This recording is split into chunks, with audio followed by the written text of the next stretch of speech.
Bro, on a eu une bonne conversation la dernière fois sur la tentation. Mais là, Yes. mettons, on peut résister à la tentation. On a les armes en main pour prévenir et faire face à la tentation. Mais ça peut arriver des fois que malgré ça, on tombe dans le péché. Des fois. Des fois, pas toujours. Des fois. On tombe dans le péché. Et puis là, on a besoin du pardon de Dieu. Mhm. Ça va être le sujet pour ce podcast, le pardon de Dieu. Ouais, on va parler de comment avoir accès à ce pardon-là. Mhm. Et sur le papier, c'est simple. Sur le papier, c'est simple. Comme c'est pour ça qu'il y a beaucoup des gens qui disent ouais, la religion chrétienne, c'est trop facile et tout, tu vois. Quand tu pêches, tu demandes Ouais, pardon. ouais, ouais. C'est sur le papier, c'est simple, mais j'ai remarqué pendant mes peu années à l'église, il y a beaucoup de personnes qui vivent avec la culpabilité.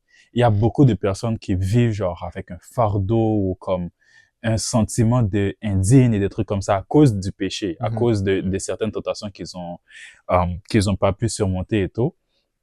Et ça montre encore que c'est plus facile à dire qu'à exercer. Il y a tout un muraille ou des façons de penser qui nous empêchent de recevoir ce pardon. Donc, on va parler de comment vraiment recevoir ce pardon, parce que on peut. C'est pas que Dieu nous pardonne pas, et c'est pas vraiment que Dieu n'a pas le désir de nous pardonner, mais il faut être capable de recevoir et d'avoir accès à ce Mhm. pardon. Um, Puis le premier truc qui me vient en tête, c'est Hébreu 4:16, je crois, si je me trompe pas. Ça dit de nous approcher avec assurance devant le trône de grâce. S'approcher avec assurance. J'aime en anglais. En anglais, ça dit with boldness. Mhm. Tu vois? So, et il dit que c'est ainsi que vous allez recevoir cette grâce-là. C'est ainsi que vous allez expérimenter le pardon qu'on parle ici. S'approcher avec assurance. Donc, la façon qu'on s'approche détermine si on va recevoir ou pas. Mhm. Parce qu'il y a certaines personnes qui s'approchent, Avec la ils ont, tête baissée, genre. avec la tête baissée, avec la culpabilité. Ouais. Et souvent, tu peux boire le mot. Mais je veux pas que ça fasse de bruit dans le micro. Oh, yeah, true, my bad. Et souvent, quand on vient, Attends, est-ce qu'on a entendu? Ok. on est good.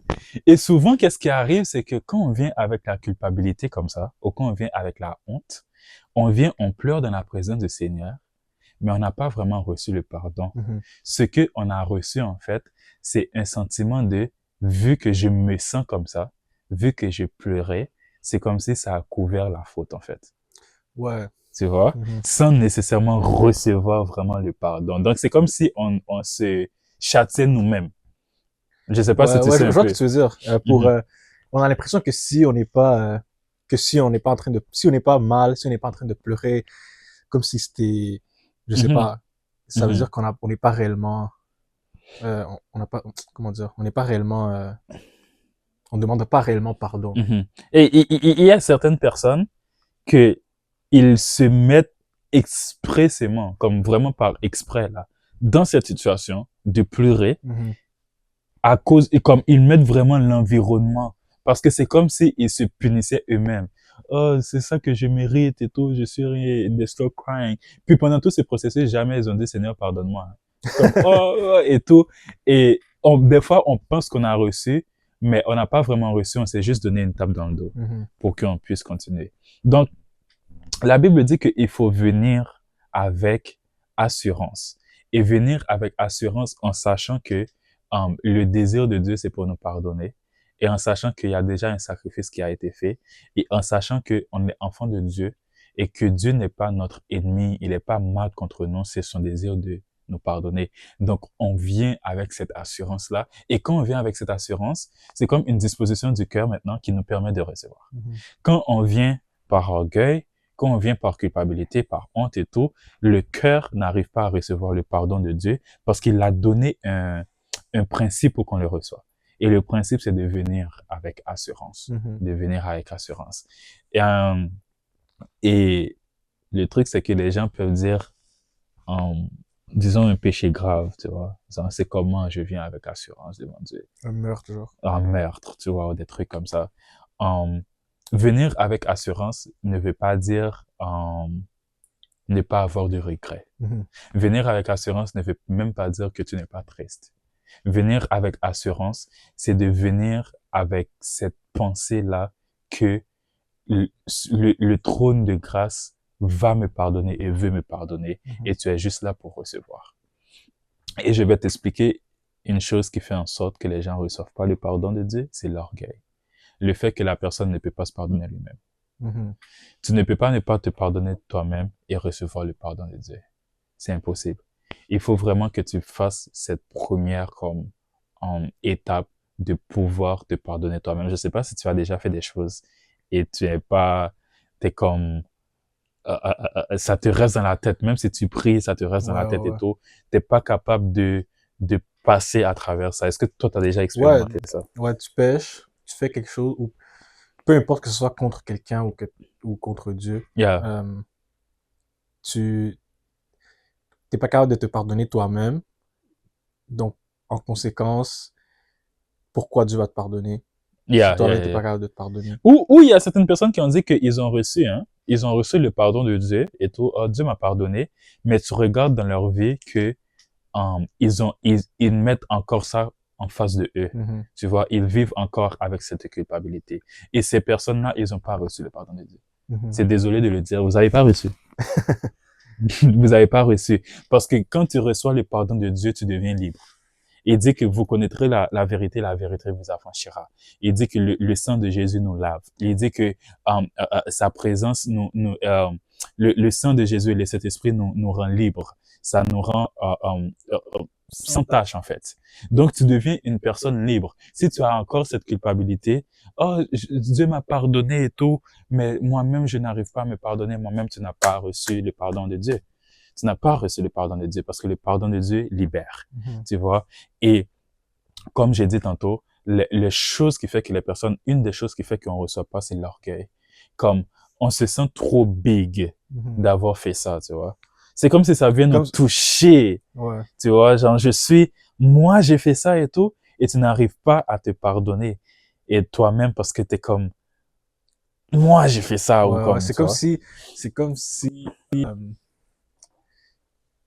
c'est un peu, je sais pas si c'est ça que tu veux dire, mais c'est un peu comme si tu penses que le monde tourne autour de toi, genre. Yeah. T'es comme, à la base, ton péché, je pense que ton péché a plus blessé Dieu que toi-même. Yeah. So là, mais là, toi, tu penses que t'es comme le centre du monde. Moi, j'ai fait ça. Moi, j'aurais jamais pensé faire ça. Pourquoi j'ai fait ça? Puis comme tout tourne autour de toi, genre. Et ça bloque les bénédictions. Et en fait, toi-même, tu es étonné par ton péché. Dieu n'est pas étonné. Parce que Dieu te connaît plus que toi et il sait tes faiblesses plus que toi et il sait ce que tu es capable de faire. Des fois, les gens, ils disent, oh, moi, je ferai comme Pierre. Il dit, oh, moi, je vais jamais te renier et tout. Tu vois, je vais mourir à la croix à tes côtés et tout. Et Jésus est like, Pierre, stop talking. Like, on en a entendu et tout. Dieu te connaît, tu vois. Et ça ne l'impressionne pas, ce que tu as fait. Et nous, on vit dans cette bulle, en fait, de nous-mêmes. Attends, là, je viens de penser, quand t'as dit, il y a des gens qui ils demandent le pardon, mais eux-mêmes se sont pas pardonnés. Ça me fait penser à quelque chose, par exemple, si tu demandes pardon à Dieu, Dieu te pardonne. Dieu, là, le tout-puissant créateur te pardonne. Alors, qui es-tu pour ne pas te pardonner, genre? Tu te prends pour qui? C'est ça, tu te prends pour qui? Genre, Dieu t'a pardonné. Dieu, c'est le créateur, c'est lui qui t'a créé. Il t'a pardonné, mais toi, t'es qui pour pas te pardonner toi-même? Et c'est pour ça qu'il faut de l'humilité. Il y a un verset qui dit, humiliez-vous. Humiliez-vous, mais pas dans le sens comme, vraiment, soit, je sais pas, se frapper, ou à des gens qui croient en ça, comme monter les escaliers de la chapelle à genoux et tout. Mais humiliez-vous, c'est d'avoir cette humilité-là, de savoir dire, OK, j'ai fait ça et je suis capable de passer à travers. C'est de l'humilité. L'orgueil te bloque. L'humilité te permet d'avancer, tu vois. Et quand Dieu dit humiliez-vous, il parle aussi d'autres choses, mais il parle aussi de ça. Pour recevoir le pardon, il faut l'humilité. Il faut l'humilité, il faut qu'on n'ait pas cet orgueil de « Oh man, I'm bad ». Genre, ça sonne vraiment sain, hein? Ouais, ça sonne humble. Ouais. De dire que I'm bad, Ouais, t'es pas humble. Dieu dit t'es saint, puis toi tu dis oh, je suis mauvais. Tu te mets à l'encontre de ce que Dieu dit et tu penses que c'est une humilité, c'est une Mhm. fausse humilité, c'est de l'orgueil caché. Mhm. C'est vraiment de l'orgueil caché. Donc, ça aussi, pour recevoir le pardon de Dieu, il faut savoir exercer l'humilité. Il faut savoir exercer l'humilité pour se pardonner nous-mêmes, tu vois. Et cette humilité-là va faire en sorte qu'on vient avec assurance devant le trône de Dieu. Il y a certaines personnes qui vont dire, la personne vient avec assurance, c'est de l'orgueil. Mhm. Tu vois, parce que comme, oh, il prie, puis il est comme, je sais que Dieu va me pardonner et tout, puis ils appellent ça de l'orgueil. Ça, c'est actuellement de l'humilité. Mhm. Parce que la personne reconnaît son statut, qui est pas parfait. La personne reconnaît que il est limité, son corps et ses pensées peuvent être pollués et commettre des péchés, mais il est conscient que Dieu est saint. Plus saint, c'est le plus saint, c'est le plus fort, que donc Dieu est capable de agir dans ma faiblesse et de me pardonner. Mais Ça, c'est de c'est l'humilité. simplement obéir la parole. Si la Mhm, parole le dit, mhm. c'est-à-dire, il y a des gens qui pensent que c'est de la fausse humilité, que c'est pas humble Yeah, yeah, yeah. de faire ça, de venir avec assurance, mais c'est la parole qui le dit. Mhm. Donc, c'est ça. Donc, même obéir à la parole, il faut une certaine humilité. Mhm. Pour te mettre de côté. Te mettre toi-même de côté et obéir à ce que la Bible dit. La Bible dit, viens avec assurance. Mhm. Donc, même si tu n'as pas envie, même si tu es comme, oh, tu vois, oh, and you're crying, quand tu viens devant Dieu, tu es comme, Seigneur, je sais. Mhm. Je sais que ta grâce peut pourvoir à tout. Je sais que rien ne peut me séparer de ton amour. Tu viens avec assurance. Mhm. Et c'est là que tu vois, Dieu te regarde et dit, oui, mon fils, Mhm. tu vois. Et c'est là que tu peux vraiment recevoir le pardon. Donc ça, c'est un premier principe, en fait, pour recevoir le pardon. Parce que, genre, on est en train de parler vraiment pour que les gens reçoivent. Pas que Dieu ne veut pas pardonner ou que Dieu est en train de gatekeeping. Gatekeep, Yeah, yeah. garder pour, je sais pas, garder pour Ouais, lui-même. garder son pardon pour lui. Ouais. Mais c'est nous qui utilisons pas, c'est nous qui utilisons pas les outils nécessaires pour recevoir le pardon. Pour ceux qui se demandent pourquoi on rit, je me suis retourné. Le gars en arrière de la caméra avait un stylo dans le nez, bro. What are you doing, my boy? Le gars a un stylo dans... Fallait pas l'exposer comme ça, bro. Yeah! Oh, man, il y a des choses qui se passent ici, je vous dis. Mais ça, c'est un des principes. Et ce qui va couvrir le reste, tu vois. L'autre principe que j'aimerais parler pour recevoir le pardon, la Bible dit, pardonnez et vous serez pardonnés. Ça dit que, oh Seigneur, pardonne nos offenses comme nous avons pardonné à ceux qui nous ont offensés. Mhm. Si tu ne pardonnes pas les gens qui t'offensent, si tu ne pardonnes pas aux gens qui sont autour de toi, il est difficile et dans certains cas impossible de recevoir le pardon de Dieu. Mhm. Et je vais expliquer pourquoi. Recevoir le pardon de Dieu, c'est d'accepter Dieu comme le juge. Mhm. Tu vois, c'est de l'accepter comme un juge qui est juste. Maintenant, c'est d'accepter que c'est de se soumettre à cette justice-là. C'est de se soumettre sa vie à ce juge-là. Quand nous décidons de pas pardonner quelqu'un, nous faisons nous-mêmes un juge. Mhm. Tu vois? Donc, c'est toi maintenant le juge. Mhm. Donc, si c'est toi le juge, Dieu te dit pardonne-toi toi-même alors. Parce que tu n'es pas soumis à ma justice. C'est toi qui décides à qui pardonner et qui ne pas Ouais. pardonner. Mais quand c'est toi, oh ouais, Seigneur, pardonne-moi, tu vois? Ouais. Donc, il faut reconnaître Dieu comme le juge. Et c'est un juge qui est juste. Et quand nous ne pardonnons pas aux personnes autour de nous, c'est que notre cœur, en fait, ne reconnaît pas Dieu comme ce juste-là. Et on établit notre propre justice. Ouais. Moi, ça, c'est la stratégie numéro 1 Mhm, que j'utilise. C'est ce qui marche le mieux pour moi quand quelqu'un me fait quelque chose mhm, et je dois pardonner la personne. mhm, Des fois, t'as pas envie de pardonner la personne, mais des fois, je me dis, yo, Dieu a pardonné tellement de choses que j'ai faites. mhm, mhm, Comment je peux ne pas pardonner cette personne? mhm, mhm, Qui je suis pour ne pas pardonner cette personne alors que Dieu a pardonné des choses 1000 fois pires que ce que la personne m'a fait. Ça, c'est vraiment la stratégie numéro 1 que j'utilise pour pardonner quelqu'un. Avec moi, ça marche. Et comme je disais tantôt, quand tu décides de ne pas pardonner, tu te crées juge. Mhm. Tu vois, c'est toi tu te crées vraiment juge parce que tu gardes l'offense. Mhm. Tu gardes la chose et tu as jugé que ça ne mérite pas le pardon. Donc maintenant, tu es juge. Dans le cœur, il peut pas avoir de juge. Mhm. C'est soit Dieu est le juge ou soit tu es le juge. Et c'est pour ça que ton cœur ne peut pas recevoir ce pardon-là. Parce que dans ton cœur, il y a un juge qui règne, c'est toi-même. Tu établis ta propre justice. Tu établis, des fois même, tu décides de prendre des décisions de toi-même. Oh, je parle plus avec cette personne. Mm. Et ça, c'est ta façon de montrer ta justice, en fait. C'est pas Dieu qui te l'a demandé. Moi, c'est quoi, le code culture? Moi, cette personne, Cut off cette personne. cut off. Hein?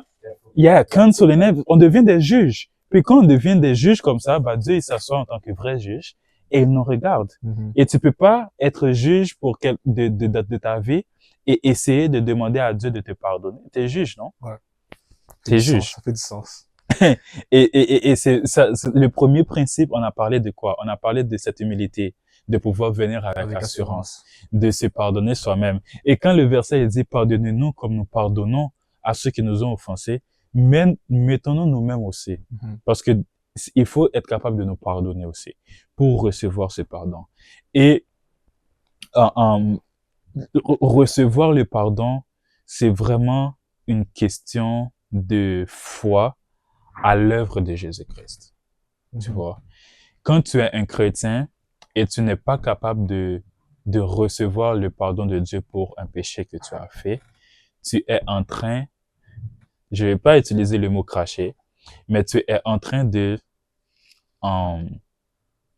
Minimiser le sacrifice. minimiser et dérespecter le Disrespect, sacrifice de la ouais. croix. Tu vois? Et ça peut choquer tout le monde, je l'ai dit, la croix couvre tout. Parce que la Bible dit, celui qui confesse son péché, Dieu est juste et fidèle pour le pardonner.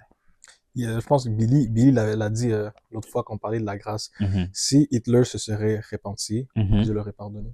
Peu importe c'est quoi que tu as fait, peu importe t'as tué qui, peu importe, je vais pas citer des choses atroces ici, mais la croix de Dieu est, le sacrifice de la croix couvre tout.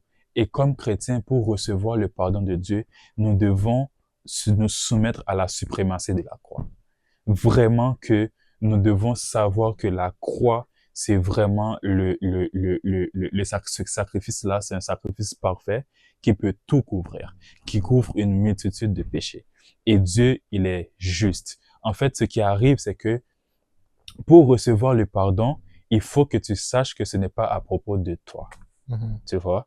Savoir que c'est pas à propos de toi, parce que quand tu penses que c'est à propos de toi, ça te permet ça te fait perdre l'optique, la vraie optique en vue. Mhm. Parce que quand Dieu te pardonne à cause de Jésus. Mhm. C'est pas à cause de toi. C'est pas à cause de ta belle tête. C'est pas à cause que comme tu as tellement fait des choses pour Dieu. Tu as tellement servi Dieu que ce péché-là, vraiment, c'est vraiment Dieu peut pardonner. J'ai servi Dieu pendant 20 ans, tu vois. C'est pas à cause de ça. Tes œuvres, ils sont vraiment de la boue quand ça vient au pardon de Dieu. Quand Dieu te pardonne, c'est à cause du sacrifice de la croix parce que c'est comme une juridiction, en fait. C'est comme une constitution. Quand il ouvre la constitution, il voit que tous ceux qui demandent le pardon à Jésus-Christ, ils doivent être pardonnés. C'est une loi. C'est comme une loi. Yeah, c'est comme une loi. Et à cause de quoi? Tu vois, quand tu prends un ticket, tu dois payer une amende. Mhm. Puis l'amende qu'on te donne, les policiers puis le système judiciaire trouvent ça juste. Mhm. Tu vois, tu payes $65, ils trouvent ça juste que c'est $65. Ou 135, ils trouvent ça juste que c'est 135. Dieu trouve ça juste, Mhm. le sacrifice de Jésus. Ce prix-là qui a été payé, il le trouve juste. Mhm. Et il décide de pardonner à cause de ce que Jésus a fait à la croix. Donc, il faut vraiment, pour recevoir le pardon, il faut vraiment se soumettre à l'œuvre de la croix. C'est pas à propos de tes œuvres, c'est pas à propos de tes efforts, c'est pas à propos de quelle famille que tu viens, c'est vraiment l'œuvre de la croix pour recevoir le pardon. Est-ce que tu avais quelque chose à rajouter? Non. Ben, est-ce qu'on a... Oui, en fait, oui. Est-ce qu'on a parlé de... On a parlé de... Il faut venir au trône avec assurance. Il Ok. faut pas venir avec... avec c'est quoi que tu avais dit? Orgueil, honte, C'est des ça. trucs comme ça. Qu'est-ce que tu dirais à quelqu'un qui est comme dans cette situation-là, qui se sent que, il, qui sent qu'il faut qu'il vienne vers Dieu pour le pardon avec honte. Il a regardé le podcast, il a compris, mais il est pas capable de Je accepter. dirais, s'il faut que tu viennes vers Dieu avec cette honte, Mhm, en ta, ton christianisme et mhm, ta vie chrétienne est anathème. C'est sans but, en fait. mhm, Parce que le but de la venue de Jésus, c'est prendre notre honte. mhm, C'est prendre le fardeau qu'on est censé avoir. Maintenant, si Jésus est venu pour prendre ce fardeau et prendre cette honte, et toi-même, tu prends cette honte aussi. Maintenant, l'œuvre de Jésus sert à quoi dans ta vie? mhm, Tu vois? Donc, je dirais à cette personne de vraiment revenir à la base, de revenir à la base et de croire à tout, tout l'évangile. Quand on dit que Dieu est mort pour nos péchés, quand on dit que le sang de Jésus pardonne tout, quand on dit que Dieu est venu prendre notre honte et tout, pour être un véritable chrétien, il faut vraiment croire en ça. Et c'est ça qui va rendre notre vie chrétienne puissante. mhm. Parce que quand on limite Jésus dans notre croyance, comme on croit à ça, mais on croit pas à ça, on croit à ça, comme on croit que Dieu pardonne un type de péché, mais pas ce péché-là, tu vois, comme si par exemple, j'insulte mon frère, puis je demande à Dieu pardon, comme là tu viens avec assurance. Oh Seigneur, aujourd'hui j'ai parlé mal, oh, et pardonne-moi comme ça s'est passé comme ça. Mhm. Tu pries, tu souris en même temps, tellement que tu es confiant, tu vois. Ouais. Quand tu forniques, t'as Mhm. couché avec la sœur de l'église, là vraiment, tu peux pas venir. Ouais. Alors que c'est plus qu'on limite Dieu dans Jésus dans la croyance qu'on a, ça limite notre vie chrétienne et ça rend notre vie chrétienne pas efficace. Mhm. Donc, quelqu'un qui deal avec la honte, c'est vraiment le message que j'ai pour vous, c'est que Jésus, le but de Jésus quand il est venu, c'était pour prendre cette honte aussi Mhm. et que tu n'es pas à la porter. Sois assez humble pour laisser cette honte aux pieds de Jésus. Tu vois? Et la Bible dit que Jésus est notre avocat. Tu vois? Et Jésus démontre les preuves à Dieu que nous sommes sans tâche.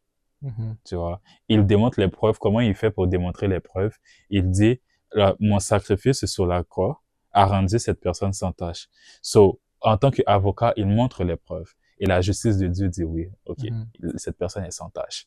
Et toi-même, tu dois te voir comme ça. Je pense que le point le plus important, puis tu l'as dit, c'est de être conscient que quand on vient vers Dieu sans assurance et qu'on pense qu'il faut venir avec honte, être triste, Mhm. puis qu'on peut pas se pardonner nous-mêmes, c'est comme si on est en train de dire que le sacrifice, ça a pas été assez et que nous, il faut qu'on en rajoute à Mhm. ça. Mhm.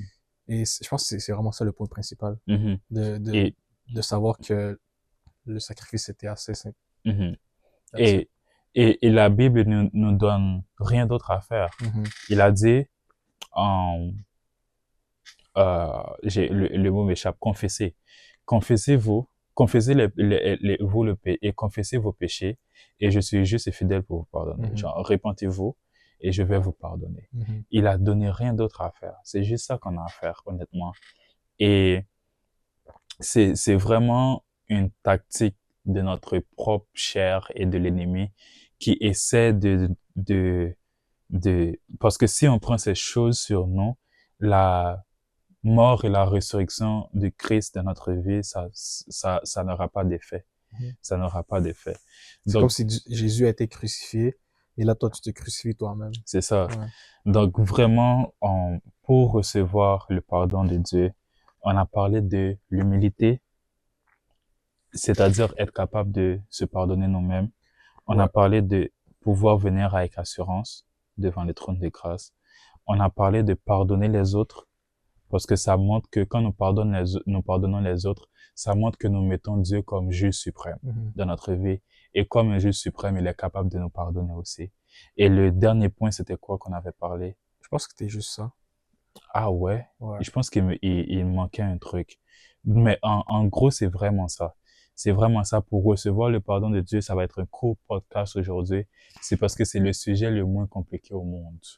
On le complique avec la religion, on le complique avec des traditions. Mais recevoir le pardon de Dieu, c'est d'avoir la bonne disposition du cœur et d'accepter la grâce de Dieu qui a déjà été pourvue. De juste accepter son pardon. Et c'est tout. Et cela se fait que par le moyen de la foi. Et la foi dans le sacrifice de Jésus-Christ qui est parfait, qui est capable de couvrir toute honte, tout péché et tout acte commis en dehors de la volonté de Dieu. C'est vraiment tout. C'était très poétique. Donc, c'est vraiment ça. Continuez à rester branché pour les prochains épisodes. Il y a des sujets vraiment excitants qui vont venir. Yes. Et, Pardonnez les autres. C'est important. et on a hâte de discuter des autres choses. Vraiment, que Dieu vous bénisse.